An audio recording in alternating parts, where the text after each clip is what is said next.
നീണ്ട പോന്നെ ഞാൻ സ്കൂട്ടറിലല്ലല്ലോ പോന്നെ കാറിലല്ല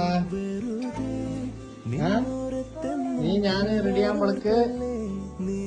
വണ്ടിയിൽ കയറിയിരുന്നതാ ഉപ്പ റെഡി ആകുമ്പോഴേക്ക് നീ റെഡി ചെയ്താ അപ്പൊ കൂളിംഗ് ഗ്ലാസ് വെച്ചിട്ടല്ലേ കൂളിംഗ് ഗ്ലാസ് വെക്കുന്നില്ലേ എന്താ കൂളിംഗ് ഗ്ലാസ് ഇപ്പൊ വെച്ചിരുന്ന കണ്ട ഇങ്ങനെ ഓക്കെ നിങ്ങക്ക് കൂളിംഗ് ഗ്ലാസ് വെച്ച് സ്റ്റൈൽ ഉണ്ടാക്കട്ടെ സ്റ്റൈൽ ഉണ്ടാണ് കമന്റ് ചെയ്യണേ അല്ല മാഷോട്ടെ അപ്പൊ അമ്മ എന്തിനാ പോന്നെ എന്തിനാ ഉമ്മട്ടിയായിരുന്നാ ഉമ്മട്ടിയായിരുന്നില്ലാണോ ഇതാ മച്ചോ പോവാലാ എവിടെ പോന്നെ പോതാ കാറിലെ പോവാ കാറിലല്ലേ പോന്നെ